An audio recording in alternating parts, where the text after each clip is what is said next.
여러분 안녕하십니까?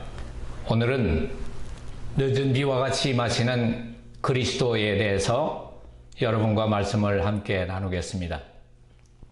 먼저 호세아 6장 3절에 있는 말씀을 보겠습니다. 우리가 여호와를 알자, 힘써 여호와를 알자. 그의 나오심은 새벽빛같이 일정하니 비와 같이 땅을 적시는 늦은 비와 같이 우리에게 임하시리라. 우리 마음을 그리스도께 온전히 바치면 그리스도께서는 늦은 비와 같이 우리에게 임하시겠다고 말씀하셨습니다. 실물교훈에는 의의 옷을 입는다는 의미가 나와 있습니다. 321페이지, 322페이지에 있는 말씀을 보겠습니다. 우리가 우리 자신을 그리스도께 바치는 때에 우리 마음은 그리스도의 마음과 연합되고 우리의 뜻은 그의 뜻 안에 합병되고 우리의 정신은 그의 정신과 하나가 되고 우리 생각은 그에게 사로잡히게 되어 드디어 우리는 그의 생애를 살게 된다. 이것이 곧 의의 옷을 입는다는 의미이다. 그리스도를 옷 입는다는 뜻입니다. 예수님께서는 우리를 구원하시기 위해서 신성이신 분이 인성을 옷 입으셨습니다. 그러나 우리는 구원을 받기 위해서 인성인 우리가 신성에 동참하는 자가 될 수 있게 하나님께서는 길을 열어주셨습니다. 우리가 신성에 동참하는 자가 되면 우리의 삶과 품성은 거룩하신 하나님의 형상을 드러내 보일 것입니다. 우리는 품성의 완전함을 추구하는데 게으름을 피울 시간이 없습니다. 또 주위 환경에 수동적으로 굴복해서도 안 되고 다른 사람들이 우리를 위해 일해 주리라는 생각도 하지 말아야 합니다. 요한일서 3장 3절에 있는 말씀을 보면 주를 향하여 이 소망을 가진 자마다 그의 깨끗하심과 같이 자기를 깨끗하게 하느니라. 우리는 개인적으로 또는 육신으로서 우리 자신을 사단의 계속되는 공격으로부터 보호할 수가 없습니다. 공개적인 것이건 은밀한 것이건 상관없이 예수님의 능력으로 물리칠 수 있는 것입니다. 사람이 그리스도를 받아들일 때 그는 그리스도의 생애를 살 수 있는 능력도 받게 된다고 말씀하셨습니다. 하나님께서는 당신의 자녀들이 온전하게 되기를 바라십니다. 그분의 율법은 그분의 품성의 사본인 동시에 모든 품성의 표준이 됩니다. 이 귀한 표준을 모든 사람에게 주신 것은 하나님께서 그분의 나라를 구성할 백성들이 어떤 사람이 되어야 할지에 대해서 오해가 없도록 하시기 위함입니다. 그리스도의 지상생애는 하나님의 율법의 완전한 표현이기 때문에 하나님의 자녀라고 주장하는 자들이 그리스도와 같은 품성을 갖게 될 때에 하나님의 계명을 순종할 수 있게 될 것입니다. 그렇게 될 때에 주님께서는 그들이 하늘 가족을 구성할 만한 자들이 될 수 있다고 믿으실 수 있게 될 것입니다. 저희는 영광스러운 그리스도의 의의 옷을 입고 임금님의 잔치의 한 자리를 차지하게 될 것입니다. 우리는 어떻게 우리 스스로 하나님의 선하심과 그분의 사랑을 알 수 있습니까? 여호와를 힘써 알라고 했는데 우리가 어떻게 우리 스스로 하나님의 선하심과 그분의 사랑을 알 수 있겠습니까? 시편 기자는 우리에게 듣고 알 것이 아니고 읽고 알 것이 아니고 믿고 알 것이 아니라 여호와의 선하심을 맛보아 알지어다 라고 시편 34편 8절 가운데 말씀하셨습니다. 체험적 신앙이 오늘날 필요합니다. 여호와의 선하심을 맛보아 알지어다. 어떤 사람들, 사실상 많은 수의 사람들은 신앙적 진리에 대한 이론적 지식은 가지고 있지만 새롭게 하는 하나님의 능력을 그들의 마음에 결코 느껴본 적이 없습니다. 이 사람들은 성령에 의해서 기록된 경고와 책망과 교훈의 증언들에 유의하는 일에 언제나 느립니다. 그들은 하나님의 진노를 믿지만은 그것을 피하기 위해서 아무런 열렬한 노력을 하지 않습니다. 그들은 하늘은 믿지만은 그것을 얻기 위해서 희생은 하지 않습니다. 그들은 영혼의 가치를 믿으며 오래지 않아서 그 구속은 영원히 끝나게 된다고 하는 것은 믿습니다. 그럼에도 불구하고 그들은 하나님과 화목할 수 있는 가장 귀중한 기회들을 등한히 합니다. 그들은 성경을 읽을 수 있습니다. 그러나 성경의 위협적인 경고가 경성하게 하지 않고 그 약속들이 그들과 함께 하지 않습니다. 그들은 탁월한 일들을 인정하지만은 하나님께서 가지 말도록 금지하신 길을 따르고 있습니다. 그들은 피난처를 알고 있지만은 그것을 이용하지 않습니다. 그들은 옳은 것을 알고 있지만은 그것을 즐기지 않습니다. 그들의 모든 지식은 그들의 정죄를 가중시킬 뿐입니다. 그들은 여호와께서 선하시다는 사실을 결코 맛보아 알지 못합니다. 식물이 햇빛과 이슬과 비를 받는 것처럼 우리도 성령을 받기 위해서 우리 마음 문을 열어야 합니다. 주의 사업은 만군의 여호와께서 말씀하신 바와 같이 힘으로 되지 아니하고 능으로 되지 아니하고 오직 나의 신으로 되느니라. 그렇게 말씀하셨습니다.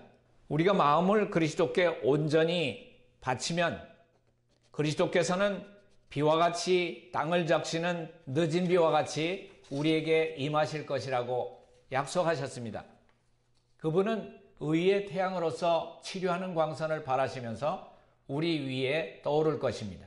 정복하는 사업이 우리 손에 있지만은 우리 자신의 이름이나 능력으로 정복해서는 안 될 것입니다. 왜냐하면 우리 스스로는 하나님의 계명을 지킬 수 없기 때문입니다. 하나님의 성령께서 우리의 연약성을 도우셔야만 합니다. 그리스도께서는 우리의 희생제물과 보증물이 되셨습니다. 그분께서는 우리를 위해 정죄를 받으심으로 우리가 그분 안에서 하나님의 의가 될 수 있도록 하셨습니다. 그분의 이름에 대한 믿음을 통해 그분의 의를 우리에게 입혀주시고 그것이 우리 생애의 산 원칙이 되는 것입니다. 사도는 그리스도의 특권이 무엇인지를 보여주고 있습니다. 그는 이렇게 말하고 있습니다. 그 영광의 풍성을 따라 그의 성령으로 말미암아 너희 속사람을 능력으로 강건하게 하옵시며 믿음으로 말미암아 그리스도께서 너희 마음에 계시게 하옵시고 너희가 사랑 가운데서 뿌리가 박히고 터가 굳어져서 능히 모든 성도와 함께 지식에 넘치는 그리스도의 사랑을 알아 그 넓이와 길이와 깊이가 어떠함을 깨달아 하나님의 모든 충만하신 것으로 너희에게 충만하게 하시기를 구하노라. 그리스도께서는 그분의 죄 없는 품성을 우리에게 입혀주시면서 그분의 순결함 가운데 우리를 아버지 앞에 제시하십니다. 죄의 능력에서 벗어나는 것이 불가능하다고 생각하는 많은 사람들이 있지만은 우리가 하나님의 충만하신 것으로 채워질 수 있다는 약속을 가지고 있다고 하는 것을 믿어야 합니다. 우리는 하나님의 품성에 고상한 속성들을 명상해야 합니다.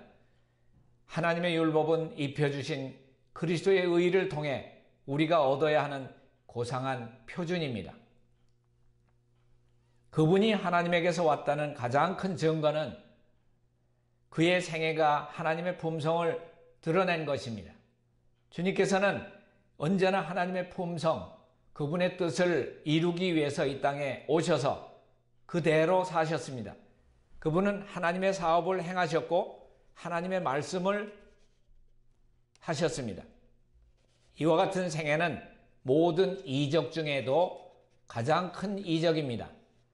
말씀이 육신이 되어서 우리 가운데 거하심에 우리가 그 영광을 보니 아버지의 독생자의 영광이요 은혜와 진리가 충만하더라 하고 요한복음 1장 14절에 말씀하고 있습니다. 그리스도의 은혜를 힘입어 사는 우리의 생애로 말미암아 품성이 꼴지어집니다. 원래의 아름다움이 사람에게 회복되기 시작합니다.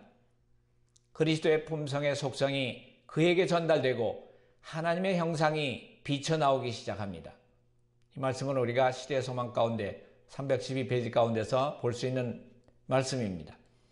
그리스도께서는 인성을 취하시고 인간과 같이 되시기 위해서, 그리고 동시에 하늘에 계신 아버지를 죄 많은 사람들에게 보여주시기 위해서 이 땅에 오셨습니다.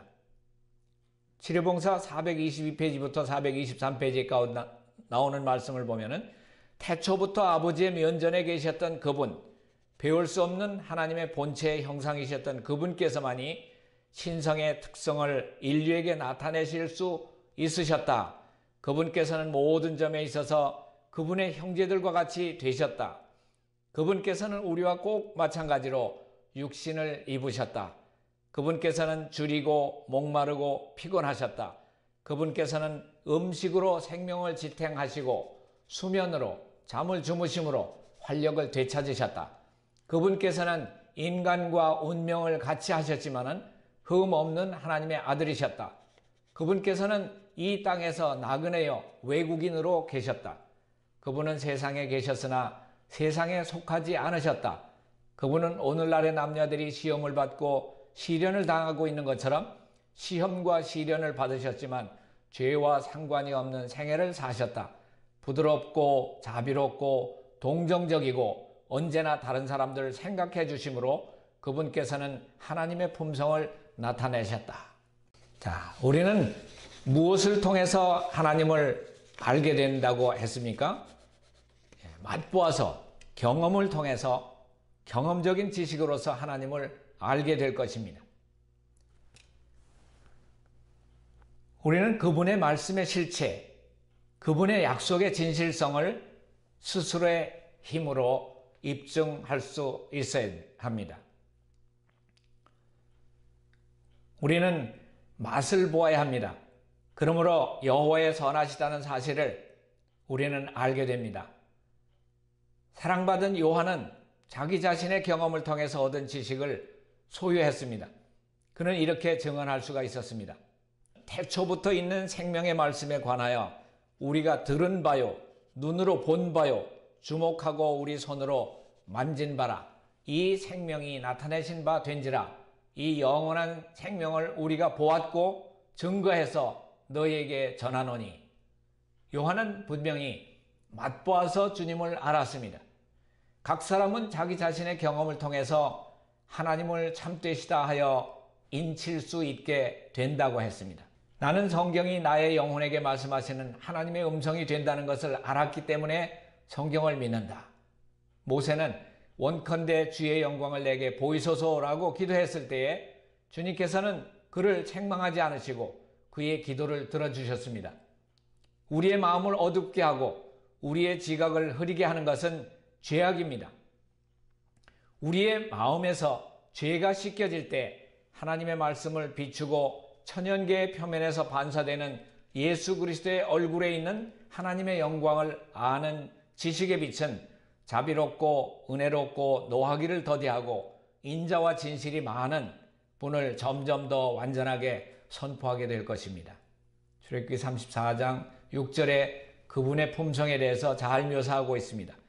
그분의 빛 가운데서 우리는 정신과 마음과 영혼이 그분의 거룩한 형상으로 바뀔 때까지 빛을 보게 될 것입니다. 성경적인 의미에서 하나님을 안다고 하는 것은 마음과 생각으로 그분과 하나가 되는 것입니다. 이런 교제는 오직 완전한 순종을 통해서만 이루어질 수 있습니다.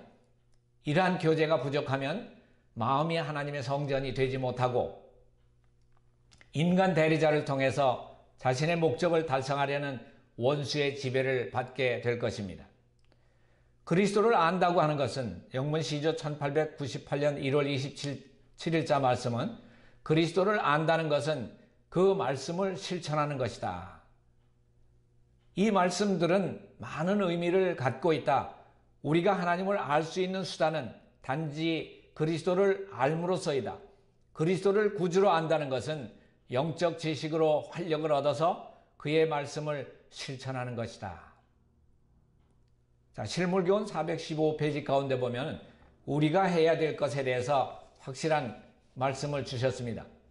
세상에 비칠 마지막 자비의 빛, 곧 세상에 전파되어야 할 마지막 긍휼의 기별은 하나님의 사랑의 품성을 드러내는 것이다. 하나님의 자녀들은 하나님의 영광을 드러내야 한다. 그들은 저희의 생애와 품성을 통해서 저희를 위해서 행하신 하나님의 은혜를 나타내야 한다.